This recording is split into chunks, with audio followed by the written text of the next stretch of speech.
Bonjour et bienvenue à toutes et à tous à cette première conférence virtuelle d'Éduc Épargne qui est organisée en collaboration avec l'Institut québécois de la planification financière et la Sun Life.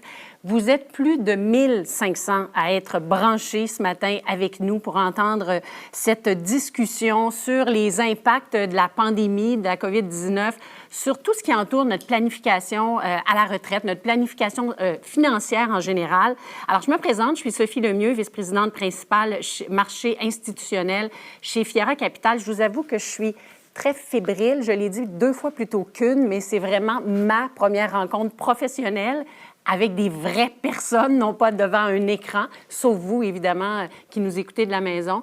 Et je suis tellement bien entourée. Je pense que vous allez être extrêmement satisfait de cette rencontre qui sera très certainement riche en interventions. Je ne sais pas si on va vous faire de l'argent, mais en tout cas, on va vous aider à mieux comprendre tous les enjeux, accompagné de journalistes économiques qui sont nos yeux, observent pour nous l'actualité économique à tous les jours et surtout la vulgarisent extrêmement bien, accompagné de planificateurs financiers, d'experts qui, eux, sont sur le terrain, rencontrent des gens comme vous et moi pour les aider à planifier leur retraite. Et vous savez, d'ailleurs, vous allez pouvoir poser vos questions. Vous avez un chat qui vous permet de poser vos questions et à compter de 10 heures, on va répondre à vos questions.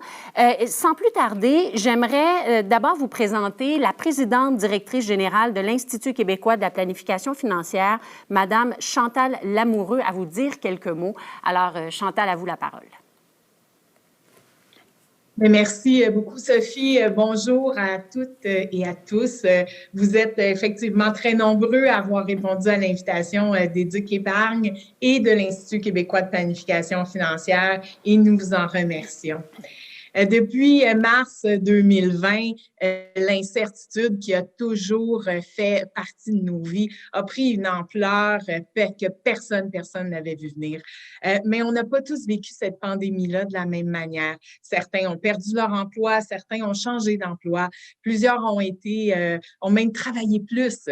Nos revenus, nos investissements ont certes été impactés et si vous êtes ici ce matin, c'est que vous vous intéressez aux répercussions de la pandémie ou de crise potentielle à venir qu'on ne se souhaite pas sur votre retraite. Lors de la semaine de la planification financière en novembre dernier, il y a un journaliste qui m'avait demandé « Mais est-ce un bon moment pour planifier en pleine pandémie? » Ma réponse est venue du cœur. C'est toujours un bon moment pour planifier. C'est toujours un bon moment pour faire le point, prendre du recul, ajuster ses stratégies et ce, même dans un monde rempli d'incertitudes. C'est justement ce dont nous allons discuter ce matin en compagnie d'invités qui sont au cœur de l'action, des gens qui voient, qui analysent, qui questionnent tout ce qui se passe dans notre monde et qui peuvent vous aider à prendre ce nécessaire pas de recul. En tant que PDG de l'Institut québécois de planification financière, dont la mission est de protéger le public en formant les gens qui possèdent un permis de planificateur financier au Québec, je trouve particulièrement important que tous et chacun, vous puissiez avoir accès à des gens qui possèdent des compétences financières de pointe pour vous aider à comprendre, à guider votre réflexion vers les meilleurs choix possibles pour vous. Parce que le mieux-être financier, c'est aussi simple et aussi complexe que ça. C'est faire des choix pour soi. Tout d'abord, je voudrais remercier Mme Sophie Lemieux d'avoir gentiment accepté l'animation du panel. Les qualités d'animatrice, de journaliste de Sophie sont indéniables et nous sommes très chanceux de pouvoir compter sur sa participation. Je remercie également M. Jean-Michel Lavoie de la Sun Life, Mme Nathalie Bachand, planificatrice financière, d'Agir en tant qu'expert sur le panel. Merci aussi aux journalistes chevronnés de notre panel d'avoir accepté de se prêter au jeu et de venir échanger avec nous. Messieurs Gérald Filion, François Gagnon, René Vézina sont des sommités du journalisme économique au Québec. De plus, ils comptent parmi les lauréats du prix de journalisme de littératie financière de l'IQPF et nous en sommes très fiers. Merci aux partenaires qui ont cru au projet, le partenaire présentateur, la Sun Life, Retraite Québec, la Banque Scotia, l'Association des banquiers canadiens et son programme Argent aîné, le Cégep Marie-Victorin, Fiera Capital et Protégez-vous. Enfin, merci à Éduc Épargne d'avoir pensé à l'IQPF pour la co-organisation de son tout premier webinaire grand public. Avant de commencer les discussions, le ministre des Finances du Québec, M. Éric Girard aimerait vous dire quelques mots. Sur ce, bon webinaire à tous. Bonjour, Éric Girard, ministre des Finances. C'est un plaisir d'intervenir dans le cadre de cette activité d'Éduc Épargne. Je veux vous souligner l'importance des 3 piliers de la retraite, c'est-à-dire, dans un premier temps, la pension de sécurité de vieillesse à laquelle s'ajoute le revenu du supplément garanti du gouvernement fédéral, le régime des rentes du Québec et le 3e pilier, c'est l'épargne privée qui est extrêmement importante. Et moi, j'aime bien ajouter aussi comme 4e pilier l'incitatif à prolonger la carrière parce que ça permet d'une part d'avoir plus d'épargne et ça bonifie les prestations du régime des rentes. Alors, je remercie Éduc Épargne pour organiser cette activité et bon séminaire. Merci beaucoup, Monsieur le ministre. Merci également, Chantal Lamoureux, pour ces bons mots. Petit tour de table rapide. Avant de leur donner la parole individuellement, on va saluer chacun de nos panélistes. D'abord, Nathalie Bachand, qui est planificatrice financière associée chez Bachand Lafleur Groupe Conseil. Bonjour, Nathalie. Bonjour, Sophie. Gérald Filion, animateur de Zone Économie. Bonjour, Gérald. Je me tourne vers l'écran pour joindre notre collègue René Vézina, qui est rédacteur en chef de Montréal Économique et conférencier. Bonjour, René, mais si tu savais ce que tu manques ici en studio? Oui, bien, que voulez-vous? On en aura manqué pas mal durant la pandémie. Alors, oui, je suis peut-être juste un peu en retard avant de rejoindre le groupe. Bien le bonjour, Sophie. Merci d'être avec nous. François Gagnon, chroniqueur économique 98.5, avec qui j'ai partagé un studio à peu près grand comme celui-là pendant 12 ans de temps, à tous les jours. Oui, tout à fait. Salut, Sophie. Et finalement, Jean-Michel Lavoie, vice-président régional développement des affaires, régime collectif de retraite à la Sun Life. Bonjour, Jean-Michel. D'ailleurs, la Sun Life qui a vu, on sait, le jour au Québec, qui est spécialisée en planification financière, oui, mais auprès des particuliers, auprès des entreprises également. Et je pense que je vais te céder la parole en premier, justement pour nous faire part de tes premiers constats avec cette pandémie et le comportement ou les répercussions sur la planification financière des gens. Certainement. Merci, Sophie. Ça me fait plaisir d'être ici. Effectivement, je vais vous donner quelques mots sur Sun Life pour illustrer un peu d'où viennent mes observations. Vous l'avez souligné, on a vu le jour ici même à Montréal en 1865, ça fait 156 ans, mais on est très fiers dans les 10 dernières années aussi des efforts et du renouvellement de notre engagement au Québec. D'ailleurs, notre nombre d'employés au Québec est passé de 2010 à 2020 de 1600 à plus de 2000, avec plusieurs postes maintenant qui ont des responsabilités pan-canadiennes ici même. Notre raison d'être est simple, mais parle à tout le monde, à chacun de nous au quotidien. On veut aider nos clients à avoir une sécurité financière durable et mener un mode de vie sain. Donc, c'est le thème d'aujourd'hui. En plus, c'est pour ça que ça nous fait plaisir d'être un grand partenaire. Aujourd'hui, je vous présente des observations qui viennent de notre ligne d'affaires de groupe, c'est-à-dire des employeurs.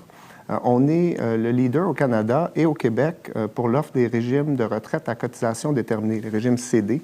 On dessert plus de 6 000 employeurs au pays, dont 1 500 au Québec, et ça nous permet d'avoir des relations avec 1,4 million d'épargnants au pays.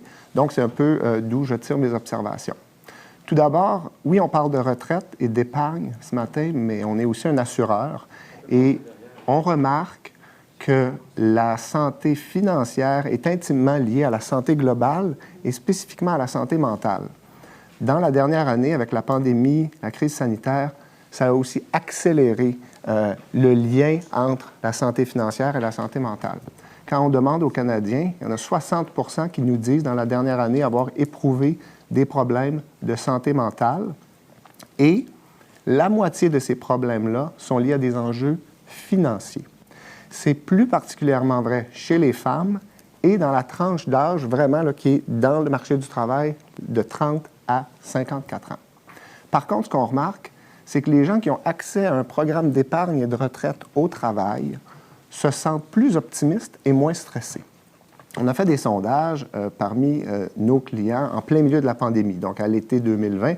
Évidemment, à ce moment-là, il y avait un fort stress financier et plus de la moitié des gens nous ont dit devoir faire des changements à leur plan financier et un tiers ont avoué utiliser des épargnes pour payer des dépenses courantes. Donc, la pandémie a vraiment créé ce sentiment-là de revoir son plan financier à la lumière de nos nouvelles réalités.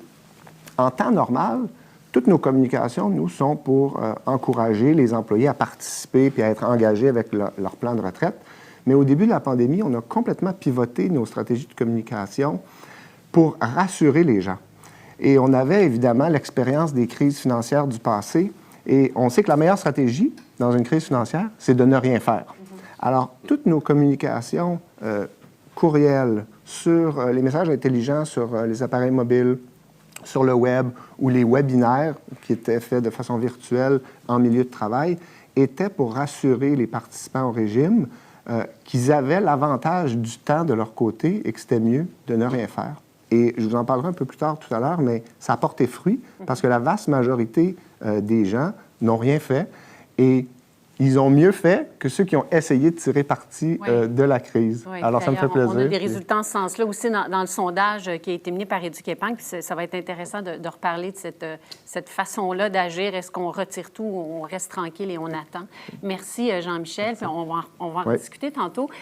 Nathalie, je me tourne vers toi pour tes premiers constats, en fait, où pendant cette pandémie, puis Jean-Michel en a glissé un mot, toi, tu es vraiment sur le terrain, tu parles au jour le jour avec des gens qui tentent si bien que mal, parfois le réussissent très bien, mais pour d'autres, c'est beaucoup plus difficile à planifier leur avenir financier. Quels ont été tes constats? Avant de parler de mes constats, j'aimerais juste dire un petit mot sur Éduc-Épargne. En tant que présidente d'Éduc-Épargne, peut-être que les gens à la maison n'ont pas entendu ou suivi vraiment notre évolution. Donc, Éduc-Épargne, c'est un organisme neutre qui regroupe certains partenaires de l'industrie financière et dont l'objectif, c'est de sensibiliser, dans le fond, vous à la maison, les Québécois, les Québécoises, à l'importance de développer puis de maintenir des bonnes habitudes d'épargne, des conseillers, de peut-être donner des trucs, maximiser l'utilisation, planifier la retraite, oui, mais aussi la santé financière. Donc, c'est vraiment de l'information que vous pouvez retrouver. Nous avons un site web, nous sommes en pleine transformation et développement. Donc, je vous invite à vous joindre à nous là, pour nous suivre à ce niveau-là. Parce que vous savez, le ministre Girard en a parlé tantôt, la planification de retraite, de plus en plus dans le marché, tient avec l'épargne personnelle.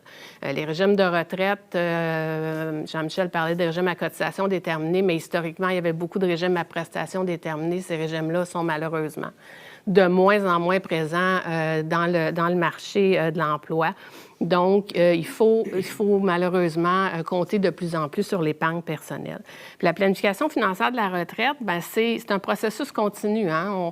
On va accumuler de l'épargne, on va un jour utiliser l'épargne quand on va être à la retraite. Puis s'il en reste, et si on le désire, il y aura peut-être une transmission de cette épargne-là éventuellement. Donc, nous, ici, à Éduc-Épargne, notre objectif, c'est vraiment de vous accompagner le mieux possible de façon, sans avoir des conseils personnalisés, mais par des publications et des webinaires comme on le fait aujourd'hui. Mais on sait que dans la planification financière, parfois, il y a des événements qui peuvent tout changer. Je pense qu'on l'a vécu dans le dernier 14 mois. Hein? Je pense tout le monde a été frappé par cette pandémie. Fait que si je reviens plus à ma pratique personnelle de mon bureau où je fais de la planification financière en horaire depuis maintenant plus de 20 ans, je vous dirais, les clients, qu'est-ce qui s'est passé dans les premiers mois de la pandémie? Tout le monde a gelé. Tout le monde a arrêté, mes rendez-vous se sont annulés. Personnellement, comme probablement beaucoup d'employeurs, je me suis retrouvée un peu stressée, honnêtement. Ça a duré quelques mois et là, tout à coup, les gens ont réalisé que ça ne durerait pas juste 3 semaines, cette bébite-là. Donc, se sont probablement mis à réfléchir. Et ce que je constate, c'est une recrudescence de mes affaires. Et les clients, ce qu'ils veulent, c'est revoir leurs choses. Les gens, je pense que les gens, peut-être le fait d'être à la maison, peut-être le fait d'avoir ce choc-là au niveau de la pandémie, a amené les gens, je pense, à réfléchir, à se remettre en question et à modifier leurs projets. Fait que peut-être qu'on s'enlignait directement vers un but sans trop y avoir pensé. Puis là, tout à coup, ça a permis un temps d'arrêt pour dire, bien, Voilà, peut-être que c'est le temps de me remettre en question, remettre mes projets en question, remettre mes objectifs en question et de consulter, de voir où est-ce que j'en suis. Donc, Mme Lamoureux, Chantal parlait tantôt c'est toujours un bon moment pour planifier. Bien, je ne peux pas être plus d'accord avec elle, qu'importe l'âge. Et c'est ce que je constate dans ma pratique. Des gens de plus en plus jeunes qui veulent savoir où ils s'en vont. Évidemment, des gens qui veulent acheter de l'immobilier, des gens qui veulent rénover, hein? Bon, on le voit beaucoup, et qui se demandent s'ils ont les moyens de le faire. Mais aussi des gens qui revisent leur projet de retraite. D'un côté ou de l'autre, des fois, c'était pour l'anticiper parce que tout à coup, on réalise que peut-être que le temps passe puis il faudrait profiter de cette étape de la vie-là. Et d'autres, au contraire, qui disent « j'ai rien d'autre à faire, donc je continue à travailler, puis finalement, j'aime ça travailler ». Et le télétravail va peut-être apporter aussi autre chose au niveau de continuer plus longtemps de travailler. Ça peut permettre peut-être de le faire plus facilement si on a moins de stress au niveau de la route. Donc, essentiellement, c'est ce que j'ai vécu dans les 14 derniers mois. C'est mon impression. Hein. Je n'ai pas fait de sondage précis auprès de ma clientèle. Mais on va reparler de tous ces enjeux-là là, avec nos panélistes dans la prochaine heure. C'est vrai que pour ceux qui font des plans de retraite, de la planification financière, on est habitué de se faire dire, bon, si ta situation familiale change, un enfant quitte la maison, s'il y a un divorce, s'il y a, bon, etc., un décès, peu importe. Mais la coche virus, on ne l'avait pas vu venir, celle-là, hein, qui allait changer nos plans de retraite. Elle n'est pas dans mon questionnaire. Elle n'est pas dans les questionnaires habituels. Merci beaucoup, Nathalie. Et je me tourne vers Gérald. Toi, Gérald, tu n'as pas gelé du tout et tu n'as pas arrêté de travailler du tout. Non. Au contraire. J'ai fait aucune heure de télétravail, moi, depuis un an. Ça. Je suis allé au travail à tous les jours. Et avec une grande intensité. Mais on dit 14 mois. Moi, j'ai le goût de reculer 15 mois en arrière parce que je pense qu'on se rappelle que c'est en février que les marchés se sont mis à planter, à chuter de façon importante. Et même à la fin du mois de janvier, il y avait des changements dans les marchés avec ce qui se passait en Chine. Donc, je pense que mon constat est le suivant, c'est qu'il y a eu une phase panique chez bien des gens, suivie d'une phase prise de conscience. La phase panique, elle a été réelle. Dès le mois de février, dès le 19 au 20 février, ça s'est mis à chuter. Puis à la fin février, ça chutait. Puis les banques centrales sont intervenues très fortement dès la fin du mois de février et au début du mois de mars en décidant de baisser les taux d'intérêt alors qu'il n'y avait pas de réunion des banques centrales à ce moment-là pour prendre une décision. Les marchés ont envoyé des signaux dans les 45 jours précédents, le 11 mars, où l'OMS a déclaré que c'était officiellement donc une pandémie mondiale. Donc, je crois que ce que j'ai vu, ce que j'ai constaté, puis ce que je reçois, parce que quand on travaille dans un média comme Radio-Canada, on reçoit énormément de courriels, c'est une phase panique. Et cette phase panique a été amplifiée par la fermeture qui est arrivée le 13, le 23 mars. On a eu une phase de fermeture. Et je vous le dis, là, mes courriels rentraient, c'était plusieurs par seconde. On recevait des courriels. Je ne les ai pas comptés, mais je pense qu'on a reçu 10 ou 15 000 courriels en quelques jours nous demandant qu'est-ce qu'on fait? Qu'est-ce que je fais avec mon épargne? Est-ce que je dois vendre? Qu'est-ce que je fais avec la PCU? Où est-ce que je vais pour demander telle ou telle chose? Il y a eu vraiment une phase panique. Donc, je pense que vous la connaissez, la phase panique. On essaie de l'oublier. La phase prise de conscience, elle est intéressante parce que celles et ceux qui le pouvaient ont fait le choix de vivre peut-être, je pense, maintenant, plutôt que de reporter à plus tard. Donc, il y a des gens qui ont été capables de réaliser un projet entrepreneurial depuis un an, qui se disaient « Ah, j'aimerais ça faire ça. » Bien là, c'était le temps de le faire. Et plusieurs ont pu le faire au cours de la dernière année, le planifier. Déménager ailleurs, avoir un terrain, avoir une maison, aller à la campagne, aller vivre à la campagne. Acheter une maison. Je pense que les statistiques le montrent assez clairement que les gens ont voulu acheter une maison. Et construire. Les records de construction résidentielle cette année le démontrent très bien. J'ai l'impression aussi qu'il y a plusieurs projets de retraite qui ont été accélérés ou retardés. Accélérés pour les gens qui prévoyaient prendre leur retraite d'ici 1 an ou 2 et qui se sont dit « Bien là, ça me donne quoi? Là? Ça va durer combien de temps, cette histoire-là? Donc, j'accélère ma retraite. » Accéléré pour les gens qui hésitaient à prendre leur retraite, mais retardé pour des centaines de milliers de personnes qui ont perdu beaucoup d'argent depuis 14-15 mois et qui se disent, parce qu'ils ont perdu leur emploi, perdu des contrats, etc., donc je reporte ma retraite à plus tard. Et puis, dernier point, les taux d'épargne.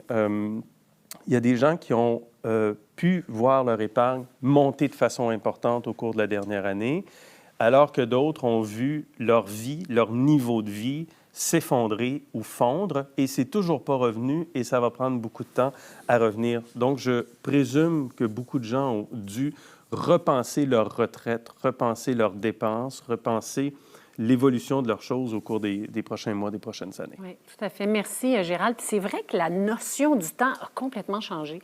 Autant j'ai l'impression que le 13 mars dernier, ça fait 20 ans, puis je me souviens plus du monde d'avant, mais autant quand on regarde notre futur, on dirait qu'on a changé nos plans, ou on a changé la perspective ou l'horizon de temps ou l'horizon de placement. Toi, François, j'en doute pas que ta boîte vocale devait déborder. Ça, c'est clair.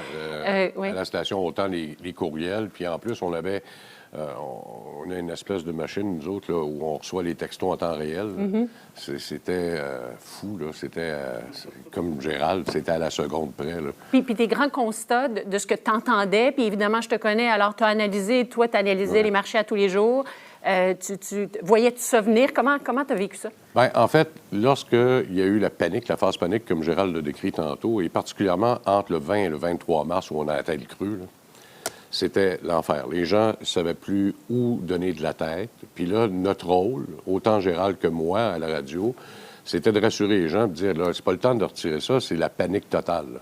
Alors, quand les robots s'en mêlent, en plus, là, on est dans un monde de robotique, là, dans le domaine financier, quand ça s'en mêle, là, ça s'amplifie.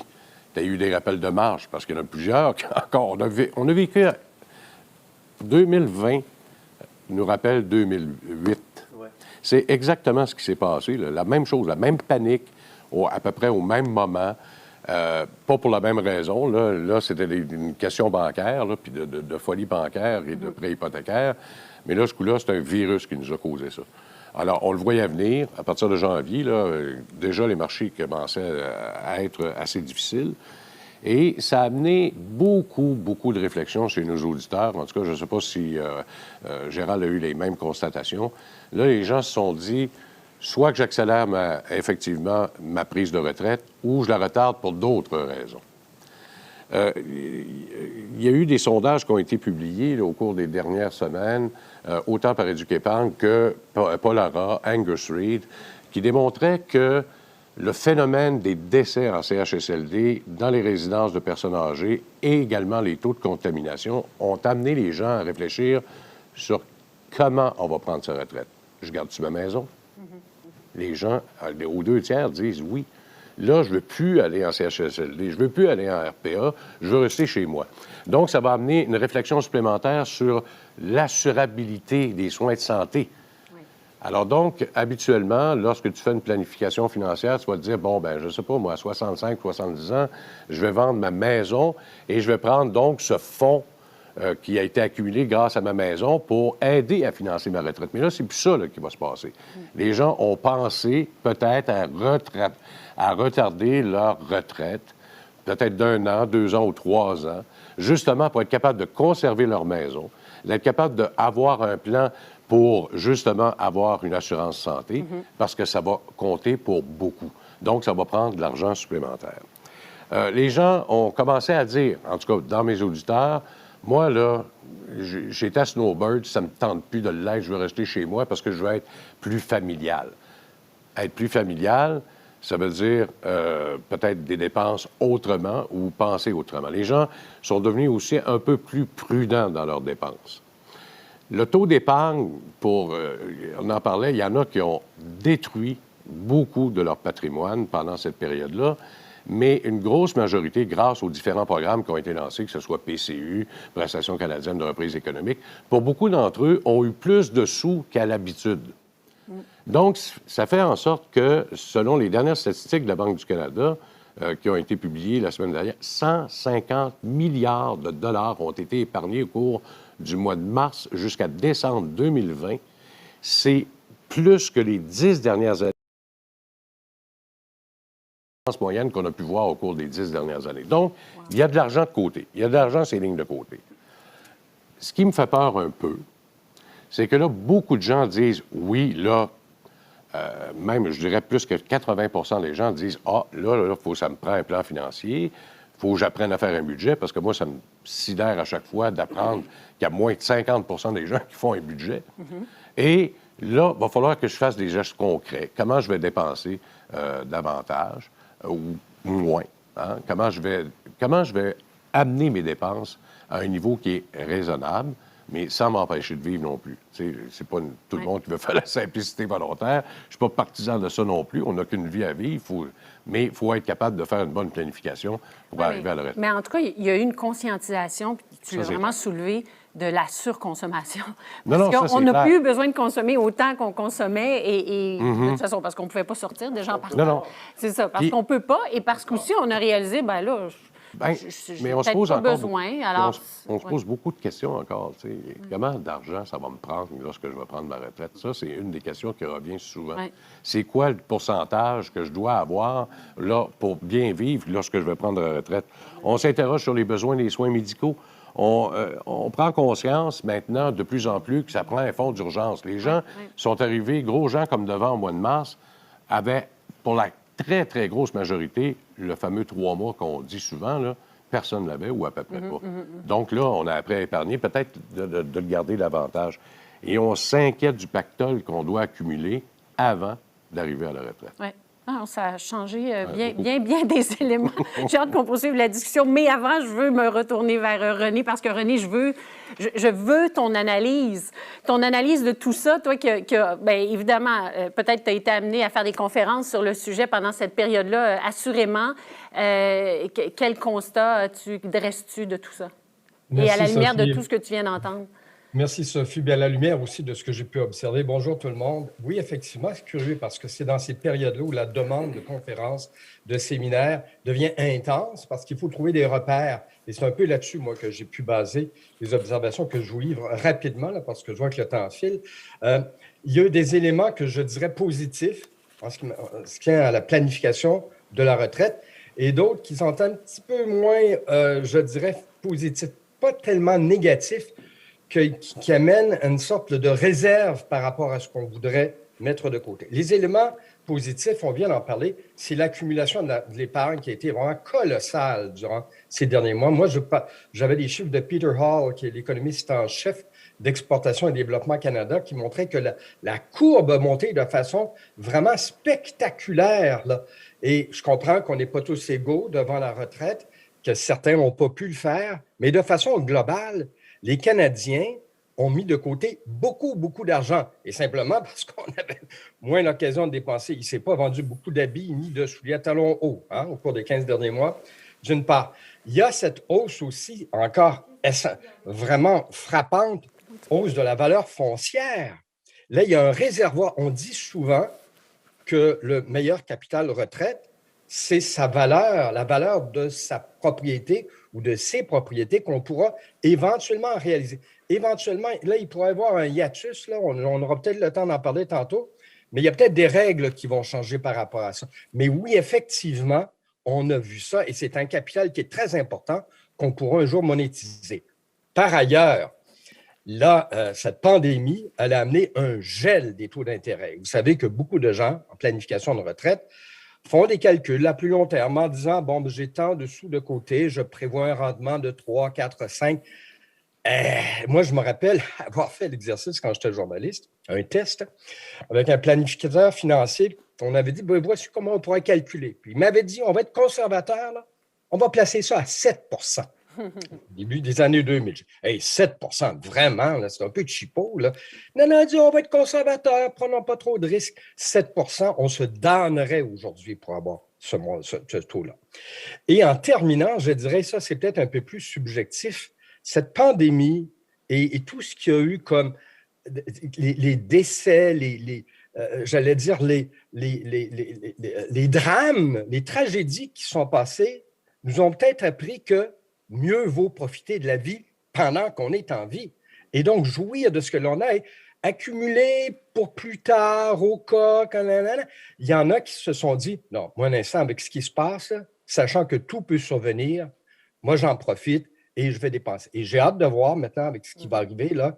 On a dit qu'il y avait eu vraiment une accumulation d'épargne. Moi, j'ai hâte de voir ce qui va arriver avec les dépenses. Je pense qu'on va ouvrir les vannes et ça pourrait contrecarrer des projets de planification. On pourra en reprendre un peu plus tard. Tout à fait. Merci beaucoup, René. Puis, dans le fond, ça me fait réaliser à quel point la notion de prise de risque et dans toute cette tempête, dans toute cette crise-là, a pris tout son sens parce que certains, on a testé notre tolérance au risque quand on a vu les marchés plantés. Et là, avec des taux qui sont complètement à terre, on peut être tenté peut-être à prendre trop de risques, justement, parce qu'on veut essayer d'aller chercher du rendement. On va y aller avec le tour de table maintenant sur les différentes questions liées au sondage qu'Éduc Épargne a mené. Et on en a ressorti quelques-unes pour alimenter notre discussion. Puis d'abord, la première, ce qui ressort, c'est que un Québécois sur 4, donc à peu près 25 des Québécois qui ont répondu au sondage, pensent qu'ils seraient mieux préparés financièrement si une autre crise survenait de son vivant. Il faut dire qu'il y en avait une bonne partie qui pensait quand même qu'ils seraient aussi bien préparés. Très peu pensaient être moins bien préparés. Donc, je pense que c'est rassurant. Là, Jean-Michel, je te laisserai peut-être ouvrir la porte là-dessus. Concrètement, ça met en lumière il faut mettre en lumière les éléments clés de la planification financière là, pour en tout cas répondre à la question si on est bien préparé ou pas. Là. Oui, et on y a fait référence déjà, mais nous, nos observations, premièrement, c'est le plan financier. On remarque quand on a sondé nos clients, ceux qui avaient un plan financier, pas nécessairement un conseiller financier, mais ceux qui avaient un plan financier, ils peuvent le faire en ligne ou ils peuvent le faire avec quelqu'un, étaient beaucoup moins stressés. Il y avait aussi plus de chances d'avoir un coussin de réserve. Donc ça, c'est probablement le premier constat, la première bonne pratique, c'est plan financier. On a parlé du profil de risque. Ce qu'on remarque maintenant, c'est que beaucoup d'employeurs, dans le cadre de leur régime, lancent des campagnes pour encourager les employés à revoir leur profil de risque. Comment vous vous sentiez l'an dernier à pareille date? Étiez-vous stressé ou non? Puis peut-être revoir effectivement les investissements dans lesquels ils mettent leurs sous en conséquence. Est-ce qu'on a une idée si le profil de risque a changé avec la pandémie? Avez-vous On n'a pas les résultats encore. On est en train de faire ça. Oui. L'autre constat qu'on a, et c'est très intéressant, ceux qui ont accès à un régime employeur, donc on l'a dit, se sentent plus en sécurité financière, mais il y a encore des gens qui n'y participent pas ou qui laissent des sous de côté. Alors, une des recommandations qu'on a, puis des bonnes pratiques qu'on essaie de mettre en place, c'est si vous avez accès à un régime employeur, vous y adhérez jour 1 où vous êtes éligible, et aussi cotiser n'importe quel montant, mais si l'employeur met de l'argent dans le régime, puis souvent la contrepartie employeur, c'est mettons, on va faire ça simple, $1 employé, $1 employeur, eh bien, maximisez-la. Sinon, c'est de l'argent qu'on laisse sur la table, puis vous n'aurez jamais un rendement comme ça au jour 1 dans un autre produit d'investissement. Oui. Puis ça, c'est quand on a la chance d'avoir un employeur qui met de l'argent pour nous de côté dans un régime de retraite, peu importe la forme du régime. Nathalie, dans ta pratique, tu en vois plein qui n'en ont pas de régime de retraite, qui ont dû revoir leur façon de faire. Là. Oui, mais tu sais, si je veux renchérir sur ce que Jean-Michel dit, on parle de plan, on parle de fonds d'urgence, on parle de budget, François l'a dit. Dans le fond, on parle de se prendre en main un peu et de s'occuper un peu de nos choses. Je ne veux pas être trop moralisatrice, mais c'est un peu ça l'idée. Et de connaître, j'avais déjà vu des statistiques que les gens qui ont des régimes de retraite ne savent même pas qu'ils ont un régime de retraite ou ne savent pas. Puis les clients arrivent chez moi, puis ils ont de la difficulté à s'y retrouver. C'est complexe, c'est clairement complexe. Les relevés là, qu'on reçoit, les acronymes, les termes, mais il faut malheureusement manger l'éléphant une bouchée à la fois. Il faut tranquillement s'y intéresser et tranquillement prendre ça en main parce qu'il y a, on parlait aussi tantôt, il y a une dichotomie entre le fait de, c'est René qui disait ça, je veux profiter de la vie, donc parce qu'on a vu des gens mourir peut-être plus qu'à l'habitude, mais il y a encore une femme sur 10 qui sera en 100 ans aujourd'hui. Là, donc, non, mais c'est ça. On ne changera pas l'espérance de vie, mais on veut changer nos plans, mais peut-être pas l'espérance de vie, parce que... Oui. Si les gens n'ont pas réalisé depuis 15 mois l'importance de planifier sa retraite, de mettre de l'argent de côté, d'épargner à toutes les 2 semaines, je pense que les gens ne le comprendront jamais. Parce que depuis 15 mois, et surtout dans la phase panique, comme je vous disais, il y a quand même eu des alarmes et des alertes. Là. La crise qu'on vit, on va la revivre. Il y en aura d'autres crises. Je pense que s'il y a une chose qu'il faut retenir, d'abord, il y a des récessions aux 7, 8, 9, 10 ans. Il y a des crises maintenant, depuis le début des années 70, on est dans ce régime-là. Deuxièmement, des virus, malheureusement, il pourrait y en avoir d'autres. Troisièmement, les changements climatiques vont amener d'autres types de crises. Ce n'est pas une invention, ce n'est pas farfelu de parler de ça. Là, aujourd'hui, les terrasses vont ouvrir. Les restaurants vont ouvrir. On s'en va en zone jaune dans quelques semaines, en zone verte, deuxième dose, les voyages, c'est reparti. Le 150 milliards de François Gagnon, on va le dépenser d'ici la fin de l'année. C'est sûr. Et comme René dit, on va regarder bien le déclenchement des dépenses. Alors, là, on est là-dedans. Alors, si on n'a pas compris qu'il fallait mettre de l'argent puis profiter de l'occasion qu'on vient de vivre en ce moment pour épargner et mettre de l'argent de côté, bien, ce n'est pas dans les 6 prochains mois où on va avoir l'impression que la liberté est de retour qu'on va penser à ça. Oui, tout à fait. C'est rare qu'on ait hâte d'être vert, hein, Gérald, dans la vie. Actuellement, ce n'est pas une couleur qu'on aime avoir l'air. Mais François, moi, je veux ton échantillonnage à toi parce que je comprends que c'est vraiment intéressant d'entendre que tu entendais beaucoup de certaines personnes mettre de côté leur projet de, par exemple, vendre la maison et donc de reposer sur cet actif-là pour leur retraite plus tard. Ça te change un plan pas à peu près, là? Non, ça, c'est clair. Puis ça va prendre plus d'argent. Tu sais, regarde, 250 300 000 de moins dans ta planification de retraite, là, ça apparaît, là. Parce que cet argent-là, tu vas en avoir besoin aussi, là. T'sais, éventuellement, il faut que tu l'entretiennes, ta maison, il faut que tu continues de payer tes taxes et tout ce qui va avec. Oui, mais tu sais, c'est pas nécessairement... c'est pas la première chose qu'on va suggérer, vendre la maison, tu sais, dans une planification de retraite. Non, mais ça fait partie de l'actif, là. Oui, mais ça fait partie de l'actif. Moi, je suis plus tendance à penser que ça fait partie de l'actif plus tard. Et c'est là que ça peut changer du fait que les gens veulent rester que ce que tu disais à la maison. Mais ils vont peut-être la vendre plus tard, mais ils vont l'avoir quand même. Je sais pas. Oui, ça, c'est clair. Oui, ça, c'est clair. Mais moi, ce qui me fait peur, c'est un peu ce que Gérald disait tout à l'heure, l'épargne là, qui risque de disparaître et de fondre comme neige au soleil au lieu d'avoir une épargne systématique, parce que c'est ce qu'on a prêché au cours des 14 derniers mois. Faites-vous une épargne systématique. Pour une épargne systématique, il faut que tu te fasses un budget. La base d'une planification financière, la première affaire de toutes que tu apprends lorsque tu suis ton cours, c'est comment faire un budget. Les gens ne font pas de budget, malheureusement, ou n'en font pas assez, ou quand ils se font un plan budgétaire au bout de 6 mois, parce que là, c'est le déconfinement total là, qui va arriver au cours des prochaines semaines, là, tu viens fou comme un balai, là.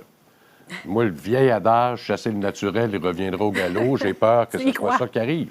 Ouais. Malheureusement, au cours des prochaines semaines. Et c'est pour ça que Gérald, puis je suis d'accord avec lui, quand il dit que le 150 milliards risque de disparaître assez rapidement, on va le voir. On a déjà vu, d'ailleurs, au cours des derniers mois, les ventes au détail, comment ils ont explosé. Puis avec les ventes de maisons, moi, ce qui m'inquiète, là, c'est les jeunes de moins de 35 ans qui s'endettent par-dessus la tête, au point où la Banque du Canada émet un avertissement puis que le gouvernement canadien est obligé de resserrer les critères d'emprunt hypothécaire à compter de la semaine prochaine. Ouais. Pourquoi? Parce qu'on a peur de l'endettement chez ces jeunes-là. C'est pas les plus vieux qui s'endettent le plus, c'est les plus jeunes de moins de 35 ans. Ouais, non, ça veut dire que quand tu t'endettes, tu n'épargnes pas, là. Alors ça, c'est extrêmement important. Alors, il va falloir aller plus en profondeur sur ce phénomène de l'endettement-là. Puis même, moi, ce que j'entends, en tout cas, c'est que comment on fait maintenant pour se procurer une maison quand on a 35 ans? On va reposer sur du capital qui vient de la famille, qui vient des parents. Et là, il y a une espèce de cercle vicieux qui s'enclenche. Hein? Alors, ça, c'est de plus en plus vrai. Hein? Oui. Juste hier, il y avait une statistique qui disait que de 2015 à 2019, 40 des jeunes de moins de 34 ans au Canada ont compté sur leurs parents pour faire la mise de fonds. Oui. 40 De 2005 à 2009, c'était 24 Oh boy, oui. Donc, c'est assez clair là, comme changement. On s'en va rejoindre René, puis j'enchaîne avec la deuxième question du sondage. Parmi les Québécois, parce que je sais, tu en as glissé un mot, René, puis les Québécois qui détenaient des placements, la quasi-totalité n'ont pas retiré leur somme. Ça a été sage, ça, mais il y a quand même des grandes leçons à tirer, puis très certainement que tu as fait des comparaisons avec ce qui s'est passé en 2008, parce qu'il y a quand même 1 des choix, des gens qui ont décidé de tout retirer quand ça allait super mal. 8 l'ont fait partiellement. Je pense qu'il y en a qui ont été mieux servis que d'autres, René. Oui, mais il y a un vieux proverbe, la précipitation est souvent mauvaise conseillère, hein, puis encore une fois, ça a été le cas. Alors, dans ce cas-ci, puis c'est intéressant parce que ça rejoint un peu le mandat d'Éduc-Épargne. Il y a beaucoup une question d'éducation là-dedans et de connaissance des mécanismes et un peu de l'ensemble de cet environnement financier. Et là, on parlait d'inégalité, là, c'est un cas classique, là, d'inégalité. On n'est pas tous égaux devant la connaissance et ça amène souvent à ce moment-là des décisions qui ne sont pas basées sur, j'allais dire, la réalité des choses, où on est en mode simplement avec la tendance du moment. Et s'il y a quelqu'un, quelque part, qui dit « Moi, je pense que la fin du monde s'en vient, puis en plus, il y a la puce 5G qui va nous être injectée dans... » Bref, on se trompe, on se mêle et on agit précipitamment. Et ça, c'est toujours très mauvais. Je voudrais revenir sur un élément quand on parlait de ce que ça pourrait avoir comme impact. Par contre, et ça, je trouve ça très important là-dessus, la réaction des gens et la réaction des gouvernements. Et dans le sondage, on parlait du fait que le taux d'endettement des gouvernements pourrait refroidir des gens et que certains se voient un peu pessimistes dans la suite des choses. Ils n'ont pas totalement tort. Et là, j'ai amené un point, ça ne fera pas plaisir à tout le monde, mais dans ce qu'il pourrait y avoir comme réaction des gouvernements éventuellement, et je sais que ça a été discuté au niveau du ministère fédéral des Finances, on risque de toucher à des vaches sacrées de l'épargne ou de l'accumulation du capital ici, et notamment la fin de l'exemption en capital sur la vente d'une résidence principale. Et ça pourrait faire très mal. Parce que pour beaucoup de gens, c'est l'actif essentiel, c'est la résidence principale et on peut vendre ici au Canada sans être imposé sur le gain. Ça s'est discuté, on a choisi de ne pas accepter cette mesure-là, mais ça ne veut pas dire que c'est évacué. Dans les autres mesures qui ont été discutées, il pourrait y avoir un impôt sur l'héritage et un impôt sur les fortunes, comme on voit ailleurs dans le monde, notamment en France. Encore ici, ça n'existe pas. On sait qu'on va voir, et ça c'est important pour la planification de la retraite, le plus important transfert de fonds de l'histoire d'une génération à l'autre, parce que les aînés, si on peut appeler ça, ils ont accumulé un capital que leurs parents n'avaient pas. Ils sont en train de le transmettre à leurs descendants.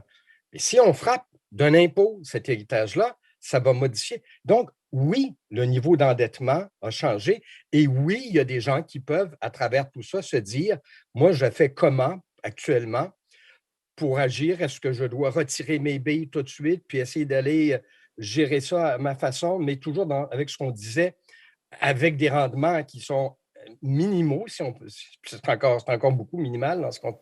Alors, je fais comment? Et là, le mandat d'une organisation comme Éduc-Épargne, qui essaie de gérer la littératie financière, et tous les sondages montrent qu'on est vraiment on a le bonnet d'âne au Canada par rapport à ça, là, devient essentiel.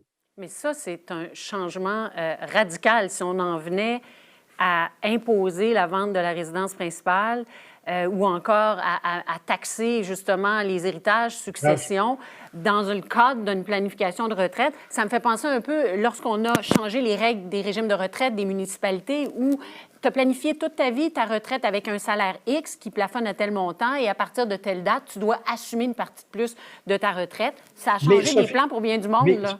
Sophie, si je peux ajouter un mot sur cette question d'imposer la vente d'une résidence principale, dès le départ, les hypothèses étaient on va mettre le niveau très élevé, à partir d'1 million, 1,5 million, un peu ce qu'on voit à Vancouver. C'est comme pour imposer l'excès du gain en capital. Exactement. L'excès du gain en capital. Ça pourrait moins frapper au Québec, mais si on ouvre la porte, une fois qu'elle est entrouverte, un jour, elle peut s'ouvrir pas mal plus grand. OK. Mais on s'entend que c'est pas fait, là, c'est pas décidé. Non, ça n'est pas le cas. Il ne faut pas partir de...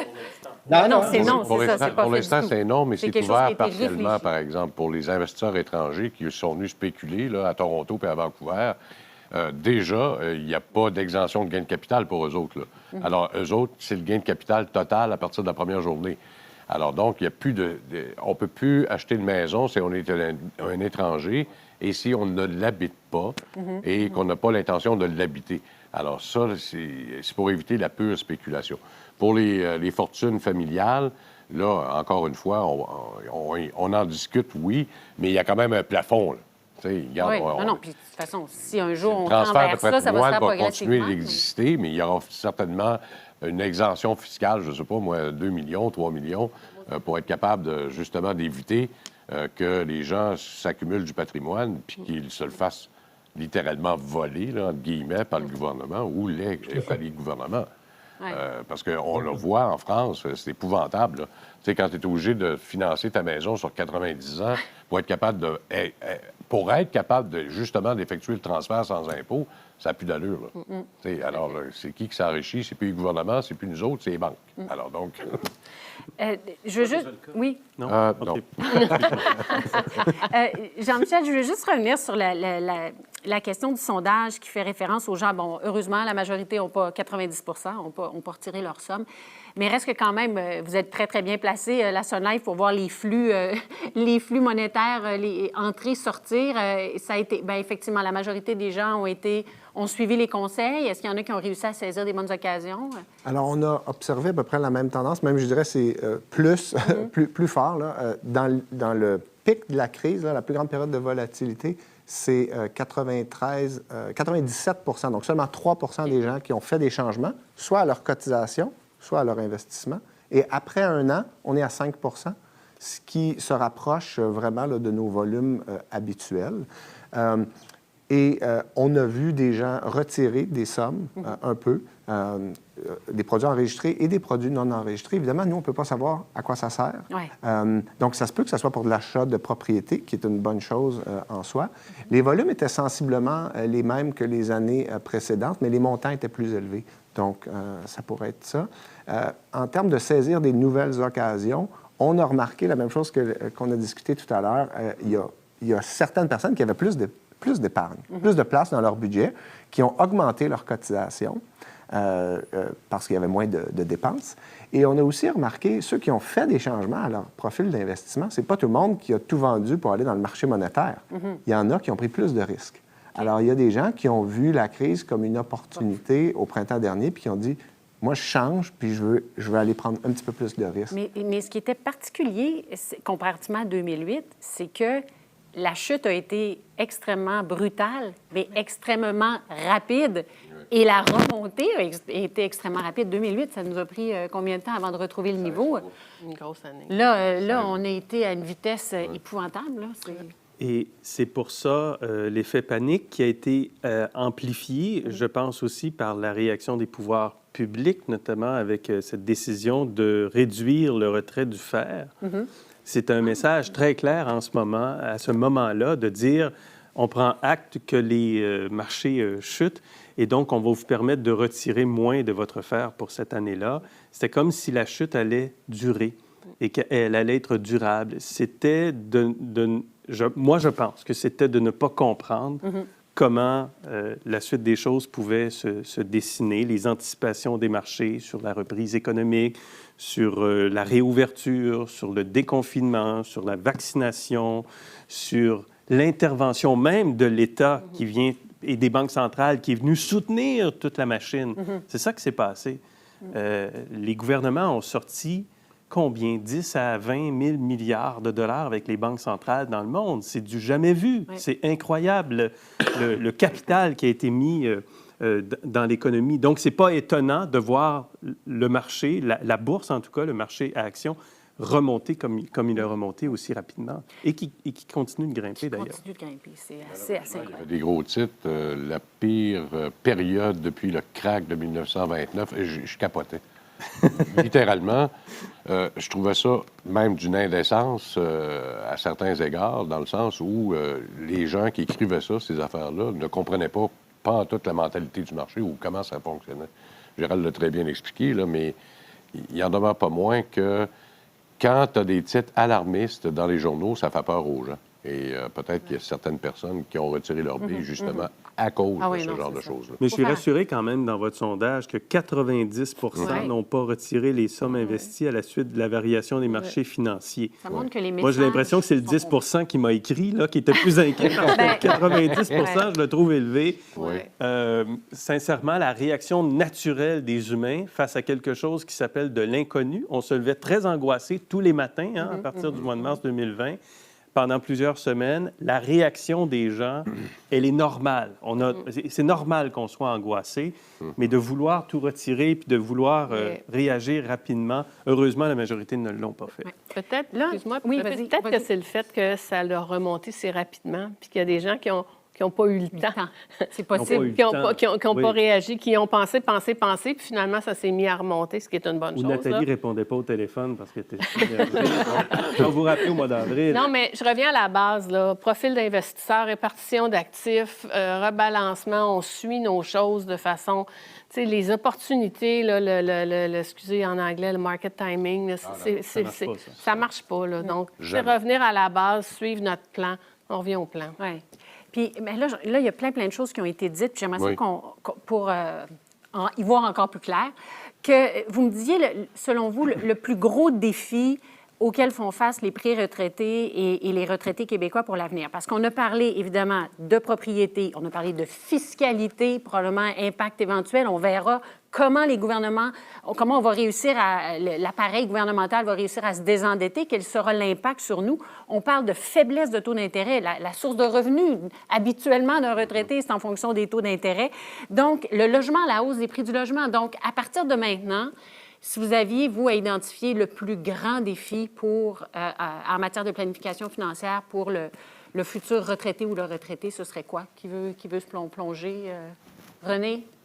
Oui, bien, vous savez qu'il y a les actuaires qui ont cette expression tout à fait poétique qui s'appelle le risque de longévité, n'est-ce pas? Alors, vivre, c'est devenu un risque maintenant.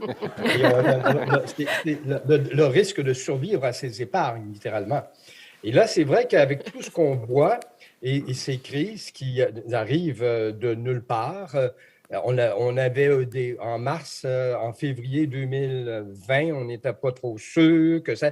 N'oubliez pas Donald Trump qui avait dit que ça allait partir quand il allait faire chaud, hein, n'oubliez pas. Alors, c'est difficile devant tout ça de se faire une tête. Et je pense que là, il y a vraiment, et il va falloir insister, 2 éléments sur le caractère essentiel de l'éducation et de l'éducation financière, de manière à ne pas succomber au premier, tu sais, quand on crie au loup, là, où tout le monde va se cacher, bien, est-ce que ça existe, le loup? Où est-ce qu'il est? À quoi il ressemble?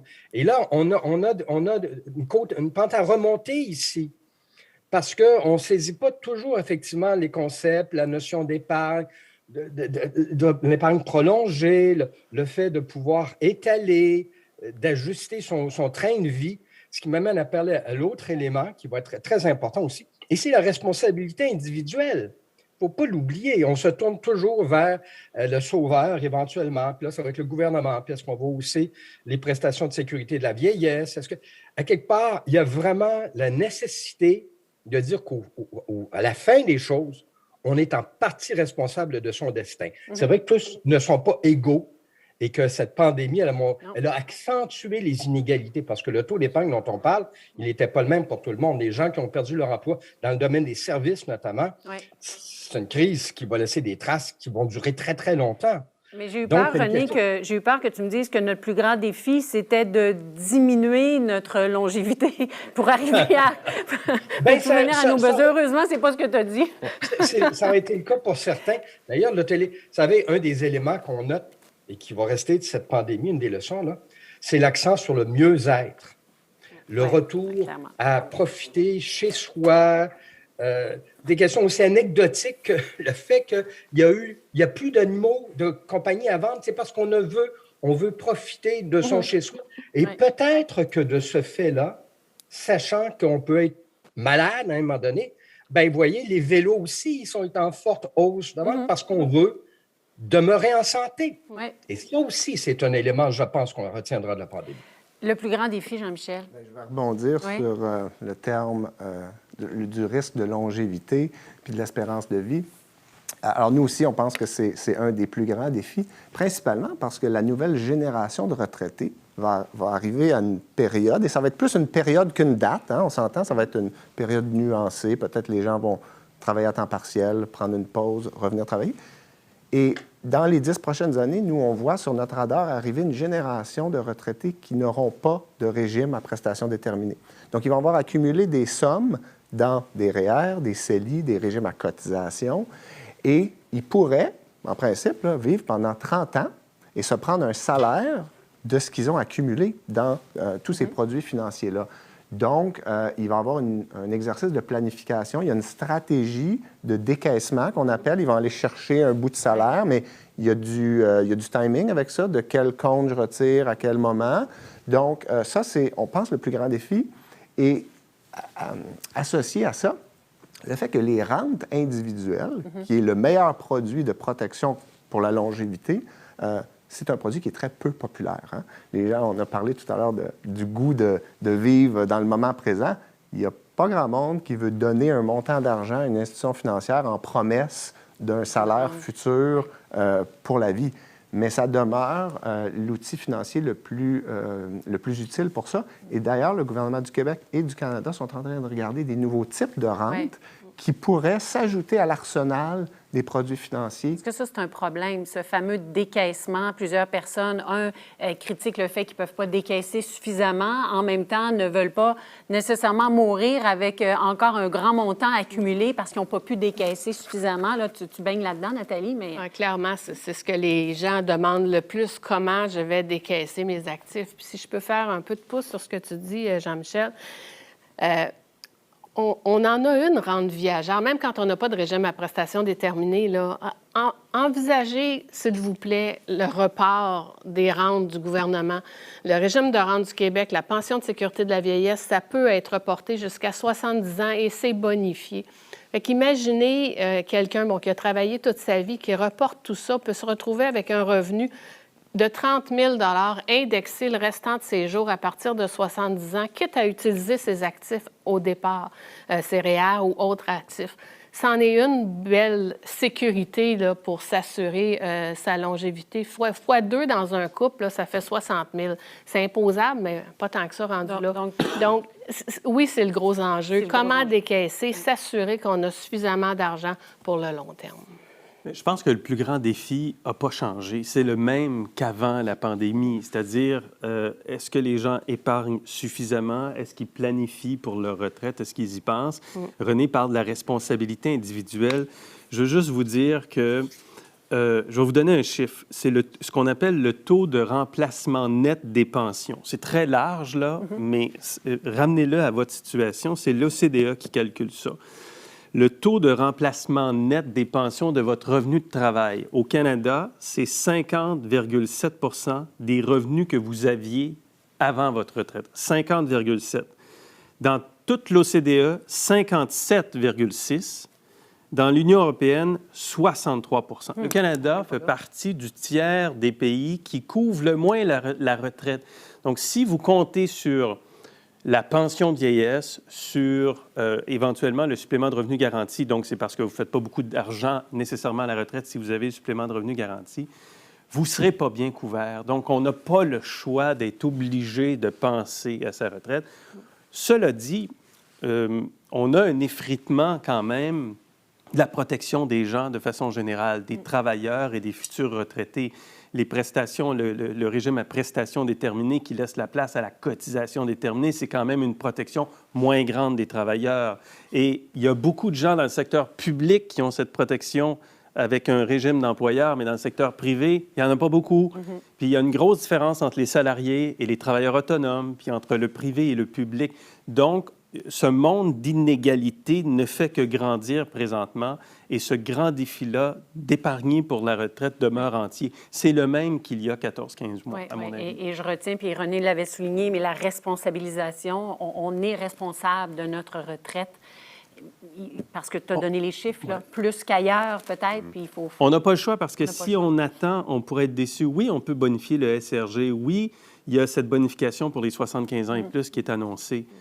Mais beaucoup d'aînés vivent pauvrement à la retraite. Oui, c'est pas suffisant. Parce que les régimes publics ne couvrent pas assez la retraite. Et je vais vouloir qu'on parle des inégalités absolument, mais François, toi, oui? Et pourtant, on a amélioré le régime de pension du Canada et la Régie des rentes du Québec. Mais à chaque fois que tu fais une amélioration, moi, j'appelle ça toujours de l'épargne forcée par nos gouvernements parce qu'ils vont forcer les gens à épargner davantage. Ça crie. Les gens crient, ça coûte beaucoup plus cher. Tu en as moins dans tes poches au moment où... Là, on veut faire passer le taux d'épargne avec la Régie des rentes de 24 à 30 % Mais, tu sais, le 6 supplémentaire que tu vas avoir dans 5 ans, faut que tu faut que tu le digères quelque part. Là. Ouais. Alors, oui, l'employeur, ça lui coûte plus cher, puis l'employé, ça lui coûte plus cher. Puis le travailleur autonome, ben lui, c'est encore pire parce qu'il est obligé de payer des deux côtés. Alors, donc, pour avoir des régimes de pension qui arrivent à ce niveau-là, ça prend soit beaucoup d'aide de l'État, comme en Europe, c'est le cas, entre autres en France, ou encore, ça prend beaucoup de sacrifices de la part des employés et des employeurs. Alors, on ne s'en sortira pas. L'épargne systématique, ça vient d'abord de nos poches. Hein? Puis quand on fait de l'épargne systématique, c'est après le revenu net. Alors donc, il y a tout ça aussi à tenir en ligne de compte. Là. Ouais, Mais il y a un point de départ. Il y a un point de départ, moi, je calcule, c'est que si les gens ont le moyen d'épargner 50 $ par 15 jours, tant mieux. Mais s'ils ont 500 $ par 15 jours, c'est encore mieux. Alors donc, on voit qu'il faut avoir un juste équilibre, mais il faut être capable d'avoir une certaine épargne systématique. Avant de passer, parce que vous savez, j'espère que vous avez vous posez vos questions. On va être prêt à répondre à vos questions, mais je veux vraiment aborder un sujet, moi en tout cas, qui m'interpelle particulièrement. Puis à chaque crise, c'est toujours le même phénomène.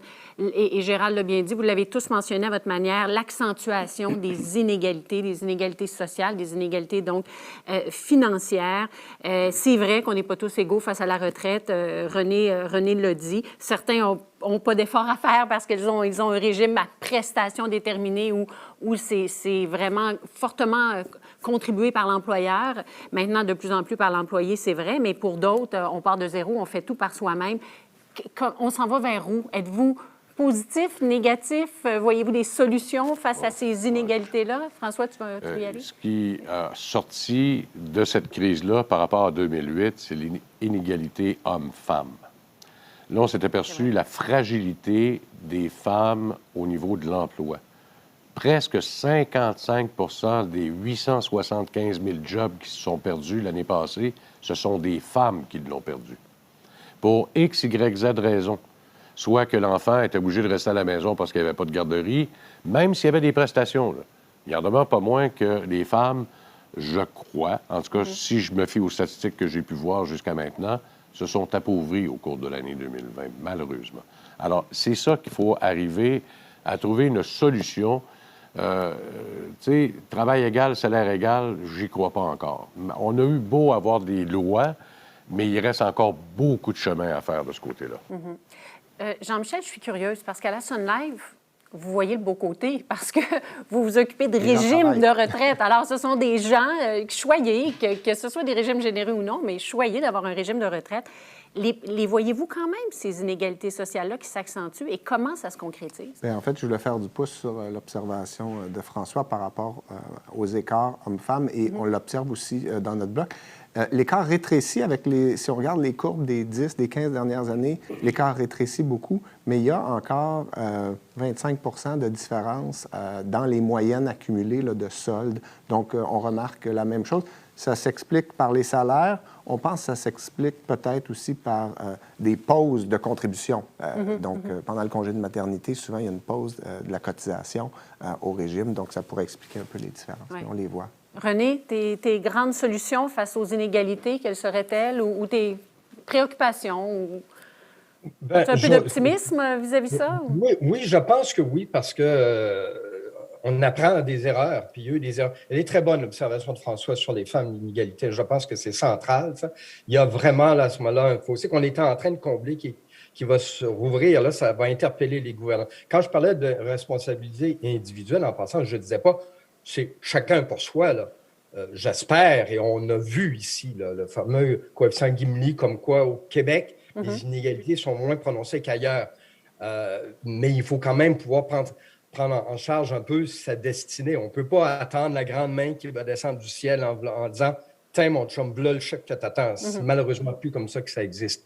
Moi, je reviens encore et toujours sur la notion d'éducation, de littératie financière, de décrochage chez les garçons, savoir que on n'arrive toujours pas à faire comprendre. Du côté des filles, ça va mieux. Au moins, de cet égard-là, elles ont un avantage.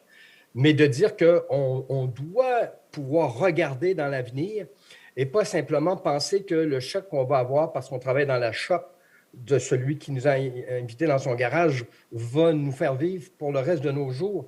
On a un déficit d'éducation financière. Écoutez la réaction qui était, à mon sens, disons qu'elle n'était pas pertinente de certains syndicats de professeurs quand on a instauré le cours de littératie financière à l'école, qui en disant « pas besoin, c'est en train de passer à autre chose, on n'est pas prêt, on n'en veut pas ». C'est une question là, collective, vraiment, on exagère souvent, là, mais ici, c'est un enjeu de société, de faire en sorte qu'on maîtrise les notions essentielles reliées au crédit, à l'épargne, à l'endettement, parce que c'est ce qui va finir par nous rebondir en plein visage plus tard si on ne s'y attaque pas. Oui, tout à fait. Puis Nathalie, les as-tu constatés? C'est l'accentuation des inégalités. Est-ce que ça se voit dans ton travail? Pas dans mon travail, mais j'ai juste une petite Oui. statistique pour l'inégalité de l'année dernière, à quel point les gens qui ont perdu leur travail, c'est des gens qui avaient de la rémunération plus faible. Je ne sais pas si vous avez vu passer, mais le salaire industriel moyen qui sert à calculer le maximum des gains admissibles au niveau du salaire qu'on cotise pour le régime de rente du Québec a augmenté de 5 l'année dernière. Et la raison pour laquelle il a augmenté, alors que les années passées, c'était 2 même pas parfois, c'est parce que beaucoup d'emplois, le fait que des emplois à faible revenu ont été perdus, a haussé vers le haut cette moyenne de salaire-là de l'année dernière. Fait que c'est tout dire, là. Ça est en lien avec ce que tu dis, parce que c'est les femmes qui ont perdu leur emploi, c'est du travail à faible revenu. Les jeunes et toutes les personnes à faible revenu sont les plus touchés dans la société par la crise depuis un an. Les statistiques le montrent. Alors, ça ne peut qu'agrandir les écarts de richesse. Alors, comment réduire les inégalités de façon générale? Il faut augmenter les salaires. Il faut une fiscalité très progressive qui permet justement de contrôler les écarts de richesse. Il faut miser, on le mentionnait, sur l'éducation, sur la prévention en santé, la protection des travailleurs et l'épargne.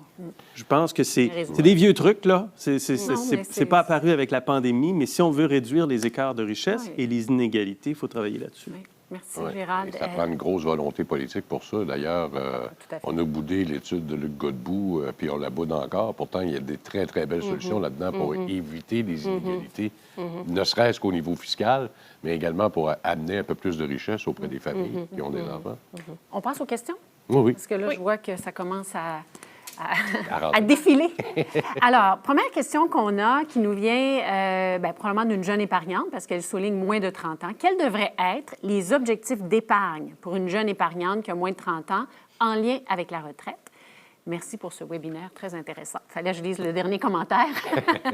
À toi, Nathalie. La question qui revient toujours, je vais être encore très plate, là, mais revenir à nos besoins, à dégager de l'épargne. Puis, c'est pas, moi, je vous dirais, moins de 30 ans, viser l'indépendance financière le plus tôt possible si vous êtes capable. Tu sais, c'est pas de dire combien je dois épargner pour prendre ma retraite à 65 ans. Combien vous êtes capable d'épargner aujourd'hui, puis après ça, ce qui est le mieux, c'est l'IREER, c'est avoir selon la situation et le revenu. Mais il n'y a pas de réponse toute faite.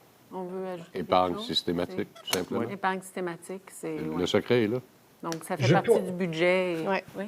Sophie, je peux rajouter un mot? Ben oui. On a beaucoup parlé de la hausse exponentielle de la valeur des propriétés, puis il y a toujours cette tentation, ce désir, qui est un désir qui est tout à fait légitime de devenir propriétaire. Moi, je dirais que là-dessus, il faut faire attention. Vous avez peut-être moins de 30 ans. Vous savez que être locataire, si on est bien logé, à un coût abordable, c'est aussi une bonne stratégie pour mettre de côté des sous pour plus tard, pour aller justement sur le marché quand on sera prêt et pas se précipiter à des niveaux, à des prix qui sont exorbitants actuellement.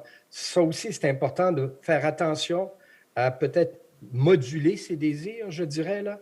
Et à cet égard-là, il ne faut pas nécessairement suivre la vague si on ne se sent pas prêt. Et personne ne vous le reprochera. Croyez pas que vous serez moins bien considéré si vous êtes très bien logé, simplement, même si vous n'êtes pas encore propriétaire. Ouais. C'est parce que chez nous, au Québec, on a le phénomène du voisin gonflable. Là. Alors, il y a un char plus beau que le mien, la maison est plus belle que la mienne. Alors, mais là, on est omnibulé par les taux d'intérêt extrêmement faibles qui viennent diminuer complètement les paiements. Et là, ça nous donne un sentiment de richesse de pouvoir acheter une propriété propriété probablement trop grosse, souvent Mais c'est trop parce grosse qu'on a par rapport à nos moyens. une grosse hypothèque à payer, Oui. même si les taux d'intérêt sont faibles.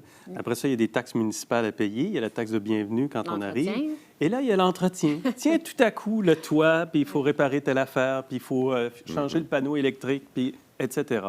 C'est ça, acheter une maison. Hein, C'est vrai, Voilà. tout à fait. Alors, autre question. Comment voyez-vous évoluer le taux d'inflation au cours des 5 prochaines années? Quel serait le domaine les plus touchés par l'inflation au cours des 5 prochaines années? Qui veut se plonger? François, qu'est-ce que tu vois? Qu'est-ce que tu entends? De nature, mais on est capable de faire une certaine lecture par rapport à ce qu'on vit présentement. Là. Ça va dépendre de comment le consommateur a d'argent puis combien il va dépenser.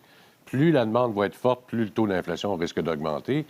Et si le taux d'inflation augmente trop, bien là, il y a l'épée de Damoclès des taux d'intérêt qui risquent de nous péter en plein visage.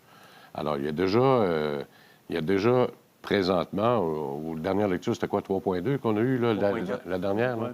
Ouais, 3,2. Ce qui est dans la fourchette supérieure de la Banque du Canada, marqué que ça c'est risque pas d'être normal. temporaire. Ouais. C'est pas anormal compte Non. tenu qu'on était très bas l'année passée. Tout à fait. Puis il y a eu des hausses dans bien les domaines, là, particulièrement l'essence qui, l'année passée, était très faible C'est parce ça. qu'il n'y avait pas de voyagement. Cette année, ça a augmenté beaucoup.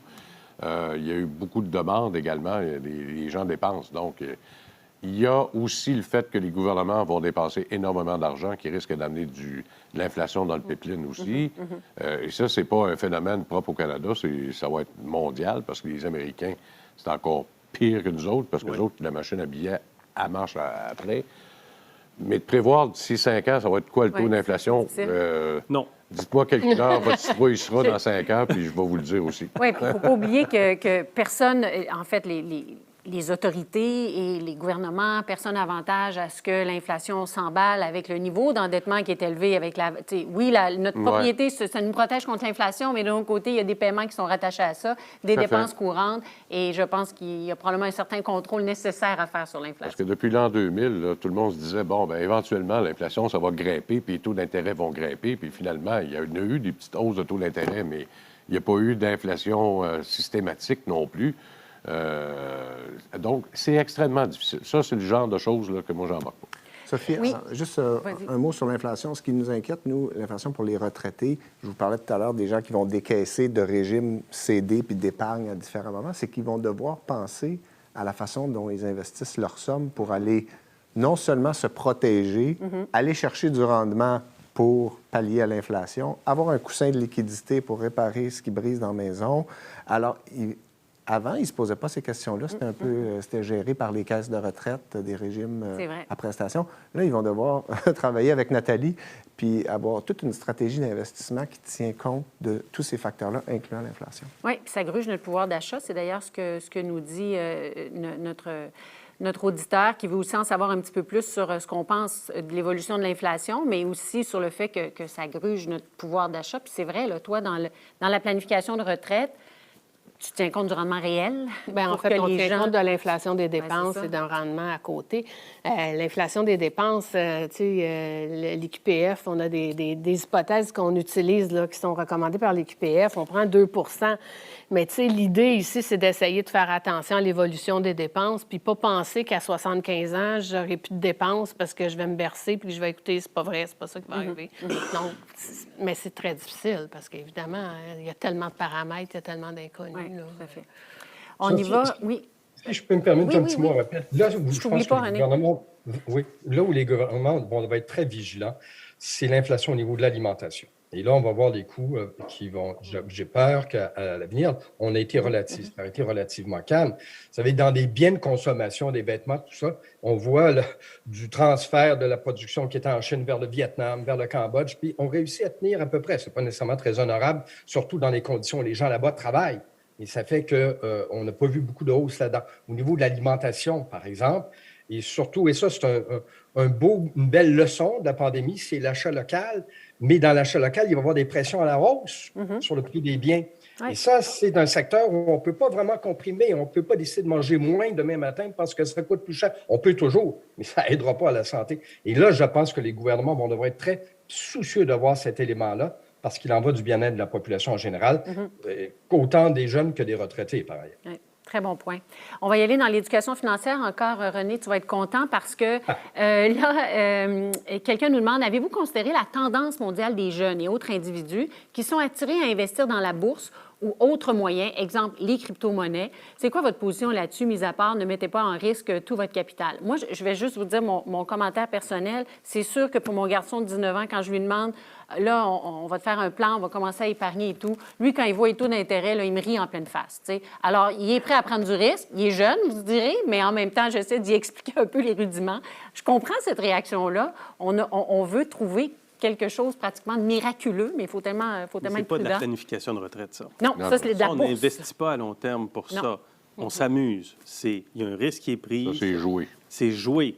Ça peut rapporter beaucoup, on peut perdre beaucoup. Alors, peut-être que s'il y a des jeunes qui, tout à coup, se retrouvent avec un peu d'argent, se disent « je vais me lancer dans ça », ça représente aussi un mouvement qui est hors système, qui se veut vraiment très différent, en marge de papa, maman et de toute la structure là, qui fonctionne dans l'économie. Donc, nous, on est hors système. Elon Musk, il nous dit que c'est bon, les Dogecoin et tout, donc on va là-dessus, c'est le fun. Mais ce n'est pas de la planification à long terme. Non, tout à fait. Oui, François, 3 semaines après, il a dit « non, ça prend trop d'électricité, c'est plus vert ». Mais il a changé d'idée depuis. Il a changé encore. Oui. Moi, la crypto-monnaie, je ne dis pas de ne pas en avoir là, dans ton portefeuille, là, mais soyez d'une prudence exemplaire avec les crypto-monnaies. Moi, je me tiens loin, avec une pôle de 40 pieds, tu te souviens de mon expression. Moi, je me tiens loin de ça, la crypto-monnaie, là, ça n'a pas de bon sens. D'abord, c'est pas écologique. Moi, j'y crois, là, ça prend les mineurs, ça prend tellement d'électricité. Deuxièmement, c'est très propice à la fraude. Ça, c'est la deuxième histoire. Puis la troisième, c'est il n'y a aucun sous-jacent à une crypto-monnaie. Il n'y a rien qui adosse une crypto-monnaie. Fait que déjà, là, moi, mes 3 critères là, sont partis, je ne touche pas à ça. René? Bon, moi, je vais laisser faire la crypto-monnaie, mais je vais parler des jeunes. Ceci dit, la crypto-monnaie, là, je reviens sur ce que disait Warren Buffett, à qui on attribue quand même certains talents en matière de gestion et d'investissement, qui disait quand je ne touche pas à quelque chose que je ne comprends pas. C'est aussi simple que ça. Ouais. Et ce n'est pas évident à comprendre. Quelqu'un pourra m'expliquer les blockchains et tout le reste de façon très claire, qu'on dise aux jeunes qu'est-ce qu'il y en a, quels sont les impacts. C'est tenant et aboutissant, ce n'est pas évident. Moi, je participe je fais une petite publicité gratuite pour un organisme sans but lucratif qui s'appelle la Fondation canadienne pour l'éducation économique, dont je suis un des administrateurs bénévoles, sur le conseil d'administration avec 3 autres Québécois. C'est un organisme pan-canadien. Il vient d'avoir un concours où on proposait à des jeunes de proposer des vidéos de quelques minutes sur un élément économique et financier. Et où ils devaient expliquer un phénomène et arriver en disant quel est l'impact éventuel. J'ai été sidéré par la connaissance. Mais vraiment, on parle de 10, 11, 12 ans. Là. C'était, si vous avez des doutes sur l'ouverture et la lucidité des jeunes et leur capacité de comprendre quand ils s'y mettent. Le problème, c'est qu'on dit, quand on t'en parlera pas trop, parce que c'est dur à comprendre, c'est difficile, ça arrivera plus tard. Écoutez, c'était ahurissant. Et ça serait, là, si vous voulez être moins cynique par rapport aux jeunes, il faudrait voir, entre autres, ceux qui ont ramassé les prix. J'allais dire le côté, peut-être le bémol là-dedans, c'est que c'est pan-canadien. Et sur la quarantaine ou cinquantaine de finalistes, il y en avait 3 du Québec. Comme si on était moins porté là-dessus. Et je pense qu'encore une fois, je reviens sur ma notion d'éducation. C'est essentiel qu'on les incite. Et pas juste pour qu'on puisse aller chercher un prix, mais pour comprendre qu'un jour, ça va leur permettre d'être libres eux-mêmes, ou en fait d'avoir une certaine liberté et une certaine indépendance sans toujours devoir être à la remorque de la mode du moment et de la crypto-monnaie du jour et du reste, là, de savoir au moins comprendre les fondamentaux. Et on est encore un peu loin de ça. Oui. Jean-Michel, à la Sun Life, toutes les institutions financières ont souvent des programmes pour les jeunes, les inciter à épargner. Donc, je voudrais peut-être entendre un peu là-dessus, mais aussi, je suis un peu curieuse, le phénomène de la crypto-monnaie, quand on est une institution financière, on n'a pas le choix de quand même se documenter là-dessus et le suivre. Est-ce que... On n'en offre pas comme choix d'option. On le regarde en parallèle. On le regarde en parallèle, certainement. Mais moi, le commentaire que j'ai chez les jeunes, ce qu'on remarque de très populaire dans les 10 dernières années, c'est les fonds à date cible. C'est plutôt la simplicité d'un produit financier qui vise une date ou une année approximative de retraite. Et plusieurs employeurs, maintenant, offrent ça comme fonds par défaut. Donc, si on ne fait pas de sélection, On est né en 2000, on va vous mettre dans le fonds 2065 par défaut, Donc, en pensant que c'est la meilleure chose. La répartition évolue et ça permet d'aller aux gestionnaires sous-jacents d'aller chercher des investissements qui ne seraient pas disponibles aux investisseurs individus de l'infrastructure ou des choses non conventionnelles. Donc, ça, c'est l'outil le plus populaire maintenant et la majorité des flux de nouvel argent qui rentre dans les régimes en milieu employeur sont vers des fonds d'actifs. Puis, je sais, Nathalie, toi, tu n'es pas une experte de la bourse comme telle, mais quand même, tu y vas davantage vers des fonds communs avec ta clientèle, vers une diversification. Donc, quand tu vois un jeune ou quelqu'un qui viendrait t'approcher pour sa planification financière, tu vas prôner la diversification plutôt que se concentrer sur... En fait, je ne vais même pas jusqu'au fonds commun. Moi, je suis vraiment dans le concept très, très macro de la diversification. Oui, faire ton profil, suivre ta répartition. Puis après ça, te trouver un service pour investir ton argent que je ne fais pas en regardant un peu les frais puis en regardant un peu le service qui t'est offert. C'est vraiment plus macro. C'est vrai qu'il y en a tellement d'offres que de se démêler dans tout ça. Exactement. D'être sûr c'est la première étape difficile. Oui, c'est pas évident. Autre question. On nous dit depuis des années d'amasser l'argent dans nos REER, mais que se passe-t-il à 71 ans lorsqu'on transfère dans un FER? Est-ce vrai que l'on ne peut plus retirer quand et comment on veut, car c'est une rente que nous recevons? Donc, est-ce mieux de vider complètement son REER à 71 ans et mettre mon argent en immobilier, par exemple? Nathalie. Non! Non! En fait, le FER, c'est le prolongement du REER. Ça demeure un compte investi de la même façon, avec des retraits comme vous le désirez. Le seul critère, c'est que vous êtes obligé de sortir un minimum obligatoire. Donc, c'est un pourcentage du sol que vous êtes obligé de faire à chaque année. Mais vous pouvez sortir ce que vous voulez. Vous pouvez tout le vider, mais ce n'est pas une bonne idée. Vous pouvez le vider au rythme que vous voulez. C'est vraiment juste le minimum. Mais vous continuez de gérer votre argent, continuez d'être investi et continuez d'être disponible. Donc, non, on n'encaisse pas tout à 71, avant 71. J'ai comme l'impression qu'ils mélangent souvent le FER avec le FRV. Là, avec le fonds une de retraite rente. Les gens ont l'impression que c'est des rentes, mais ce n'est pas des rentes. C'est un véhicule. C'est un véhicule simplement. Qui est exactement comme le REER, qui se gère exactement comme un REER. On y va avec une autre question. Le transfert d'actifs des retraités vers leurs enfants va-t-il être aussi important que l'on dit lorsqu'on constate le taux d'endettement élevé des retraités? Oui, c'est quand même une bonne question. Je ne sais pas si on peut répondre précisément à ça. Le transfert d'actifs des retraités vers leurs enfants va-t-il être aussi important? Bien, je pense qu'il est important. Là. Je pense qu'il y a beaucoup d'accumulation d'argent chez... si on pense aux baby boomers qui prennent leur retraite là, actuellement. Mais l'inquiétude, c'est peut-être de transférer plus de dettes qu'avant parce que le taux d'endettement chez les retraités augmente? Oui, je ne sais pas s'il est si grand que ça, le taux d'endettement chez les retraités. Je pense qu'encore là, on va se retrouver avec un clivage, une inéquité avec différentes classes sociales. Là. Je pense que c'est peut-être à ce niveau-là. Mais il y a beaucoup d'argent qui va se transmettre. On le voit de toute façon tranquillement dans les revenus d'impôt des gouvernements. Le décaissement, justement, amène et va amener plus de revenus d'imposition des particuliers dans les gouvernements, compte tenu de la masse importante des gens qui sont en train de passer à la retraite. On est dans le phénomène du vieillissement de la population au Québec. Et donc, tout ce grand bloc-là est en train de passer à la retraite. Et donc, vont tranquillement sortir de l'argent. Et c'est déjà commencé. Oui, tout à fait. On l'a souligné tantôt, mais est-ce que c'est un élément d'inquiétude, ce phénomène? Puis Gérald a donné des statistiques, le fait que de plus en plus, les jeunes qui achètent une maison, étant donné que la mise de fonds est tellement importante, ça vient parfois de plus en plus du capital, de la famille ou des parents. Ça change la donne ou comment tu considères? Non, je dirais que quand on fait la planification de retraite des parents, c'est souvent un souci des parents qui sont conscients que les enfants vont avoir de la difficulté à accéder à la propriété. Donc, ils veulent aider leurs enfants. Fait qu'on le regarde dans le cadre de leur planification de retraite, voir si c'est quoi leurs moyens à ce niveau-là, tout simplement. Moi, je pense que ça aide les enfants. Moi, j'ai une clientèle plus fiscale qu'autre chose, là, mais dans ma clientèle fiscale, là, eux autres, là, ce qu'ils pensent, les gens, peut-être que Nathalie pourra me conforter là-dessus ou non, c'est qu'il y a mieux en donner de leur vivant que d'en laisser à la fin.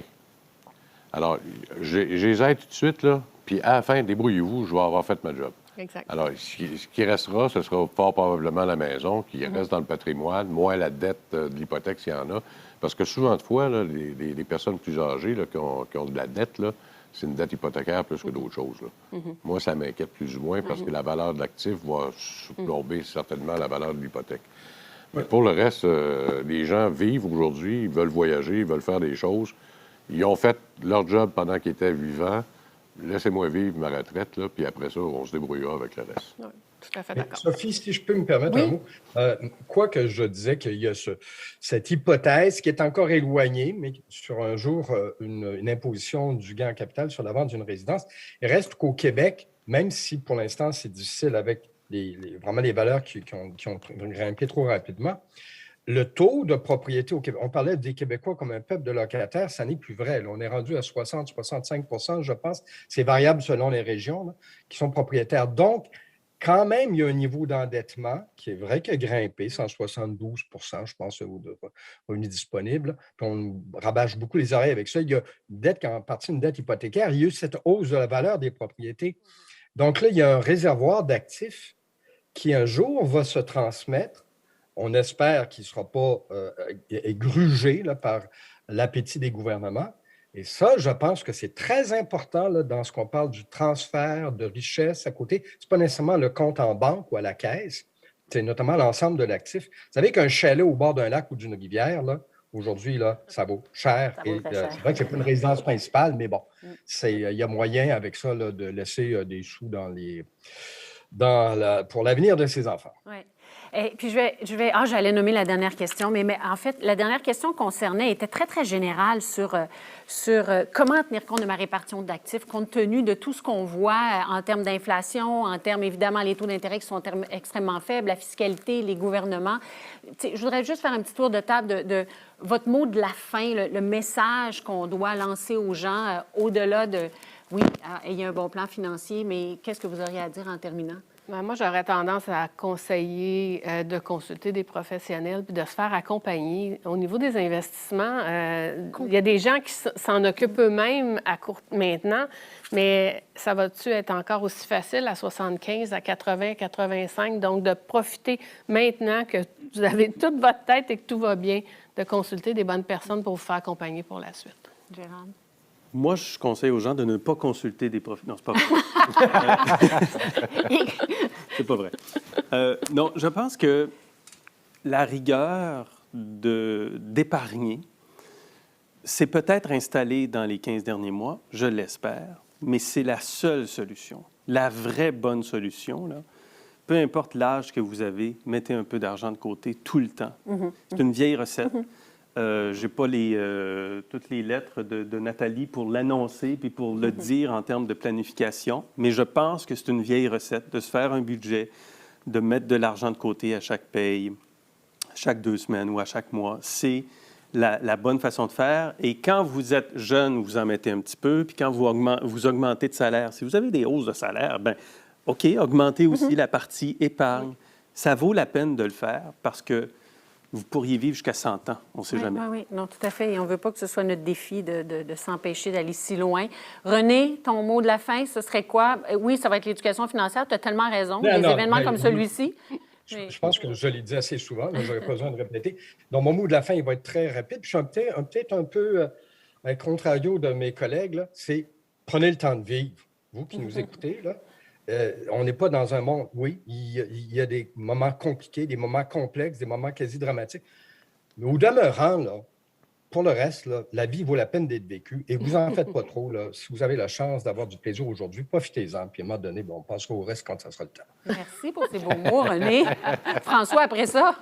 Bien, après ça, je suis un peu d'accord avec René parce que, comme je le disais tantôt, moi, la simplicité volontaire, je ne suis pas très d'accord, mais il faut un juste équilibre quand même dans la vie.